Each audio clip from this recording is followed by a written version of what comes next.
¿Cómo están? Voy a tratar de responder algunas de las dudas que han tenido sobre las primeras clases. En particular voy a empezar con el manejo de fechas, que era algo que habíamos trabajado en la unidad cero, donde teníamos en rojo que el cartón tenía una determinada fecha. Y esa fecha era un domingo.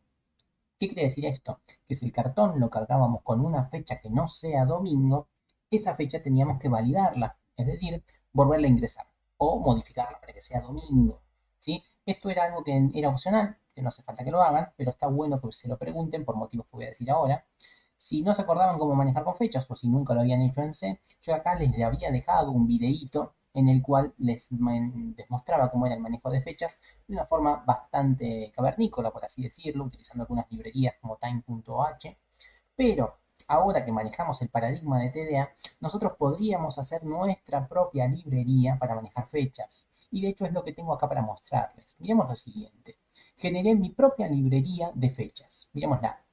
Generé la estructura fecha, el puntero a una fecha siempre igual, el constructor, el destructor, los getter y los setter y algunas más que ahora les comento. El constructor lo único que tiene es un día, un mes y un año, ¿sí? El destructor la fecha, los getter y los setter de esos tres atributos, pero además le agregué un nuevo atributo que es el día de la semana. El día de la semana lo estoy manejando como un enumerador que me devuelve domingo, lunes, martes, bla, bla, hasta el sábado, donde el domingo es 0, sábado es 6. ¿Sí? Lo estoy manejando con enumeradores en vez de con enteros para que sea un poco más prolijo, pero esto podría ser tranquilamente un número entero. Una vez que hacemos esto, tengo el get del día de la semana y el set del día de la semana también para hacer esto. Bien, bueno, después el mostrar y algunas más que les dejo para que hagan ustedes, como sumar fechas o comparar fechas o saber qué distancia en días hay entre dos fechas. Esto lo pueden seguir trabajando ustedes, pero sin lugar a dudas que lo más complicado de eso es determinar si una fecha es domingo o si es lunes o si es martes, o sea, determinar qué día cae una determinada fecha.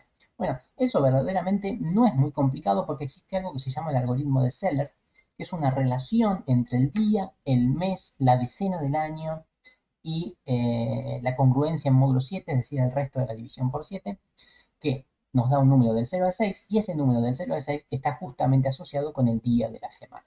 El algoritmo de Zeller, desde ya que no tienen por qué saberlo, lo pueden googlear o bajarlo, de hecho yo acabo de bajarlo, pero bueno, el algoritmo de Zeller, dado el día, el mes y el año, haciendo unas sencillitas cuentas que son sumas, restas y divisiones, uno puede obtener el resto de la división por 7 y ese resto de la división por 7 asociarlo a uno de los días de la semana. Esto desde ya que me retorna un entero o un día de la semana, que es un enumerador, es lo mismo. Pero bueno, si yo quisiera transformar esto a un char, podría hacerlo. Yo en este caso lo hice de esta forma, recibo un número y con ese número retorno un día de la semana. Bien, bueno, y miremos un poquito cómo me quedó el TDA. El TDA me quedó de la siguiente forma. La estructura fecha tiene un año, un mes y un día de la semana, es decir, un enumerador. En el constructor lo que tengo es, recibo por parámetro las tres día, mes y año. Con eso justamente construyo lo que tengo, el día, el mes y el año de la fecha, y calculo el día de la semana por medio de este algoritmo de Zeller. Es decir, me dan un año, un mes y un día, y yo calculo si es lunes, martes, miércoles o jueves y retorno la fecha. Bien, bien sencillito. El destructor es fácil y miremos lo siguiente. Vamos al main, vamos a probarlo. Por ejemplo, pongo la fecha 11 del 4 del 2024, que debería ser jueves.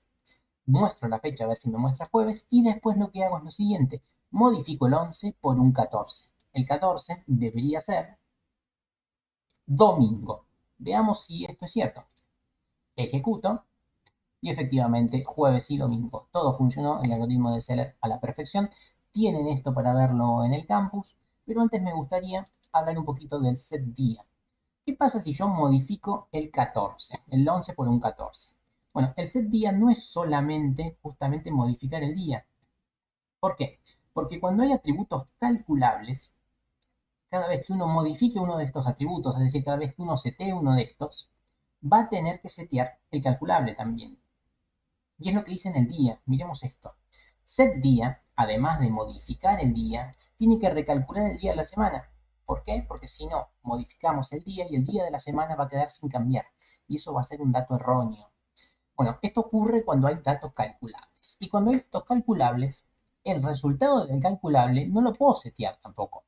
Porque supongamos que tenemos el set día de la semana, o sea, que yo cambio un lunes por un sábado, lo modifico. Y eso va a estar mal. ¿Por qué? Porque el día, el mes y el año están fijos. No puedo modificar el día de la semana.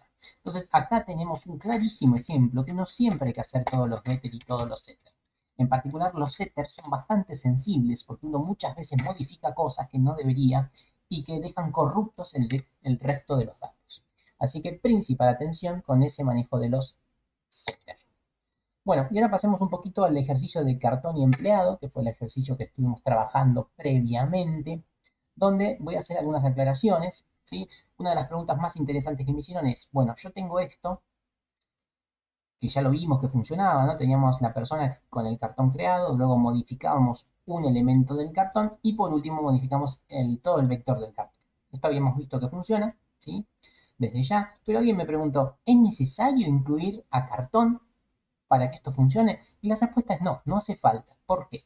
Porque si bien yo estoy llamando a un procedimiento del cartón, de hecho a dos procedimientos del cartón, no los necesito incluir. ¿Por qué? Porque yo estoy incluyendo a persona.h. Y persona.h, ¿qué es lo que hace? Persona.h ya incluye el cartón. Así que no lo necesito, porque si yo incluyo a persona, la persona incluye al cartón. Es decir, que al incluir a la persona, estoy también trayendo todas las cosas del cartón. Motivo por el cual yo puedo generar tanto a la persona como al cartón y acceder a los datos.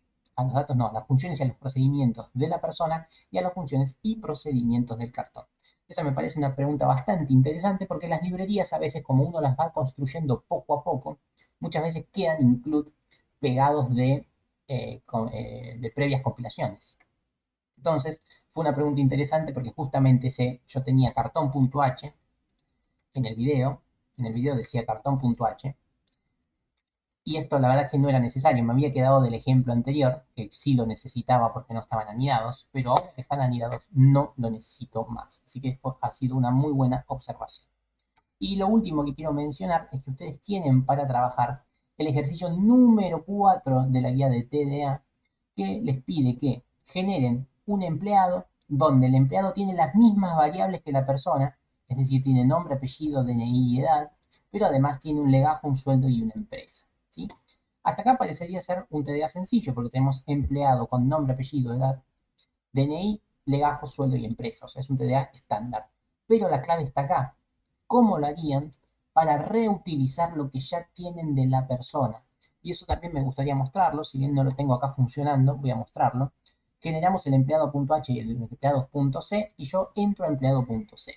Empleado.c tiene que reutilizar a la persona ya existe, ya está creada, ya está testeada, la persona ya tiene el nombre, el apellido, la edad y el DNI, y todo eso también lo tiene el empleado. Entonces digo que el empleado forma parte de una persona, es una persona, y además tiene atributos propios como el sueldo, el legajo y la empresa.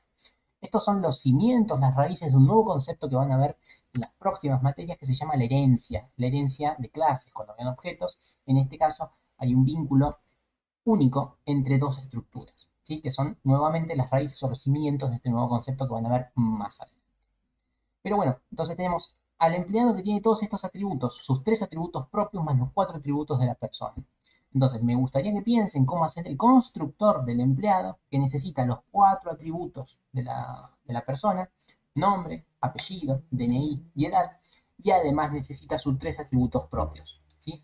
¿Cómo harían este constructor reutilizando el constructor de la persona? Piénsenlo, háganlo porque es bastante enriquecedor. Y también piensen cómo harían todos los getters y los setters del empleado. Porque en particular, si yo les pido cómo harían el get del nombre del empleado, ¿sí? Los dejo para que lo piensen. Todos los getters, todos los setters del empleado, reutilizando los getters y los setters de la persona.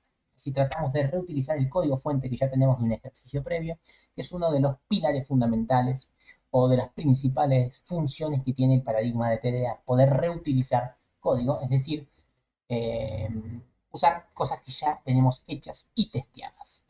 Bueno, dicho esto, espero haber contestado la mayoría de sus dudas y nos vemos en la próxima. Un abrazo.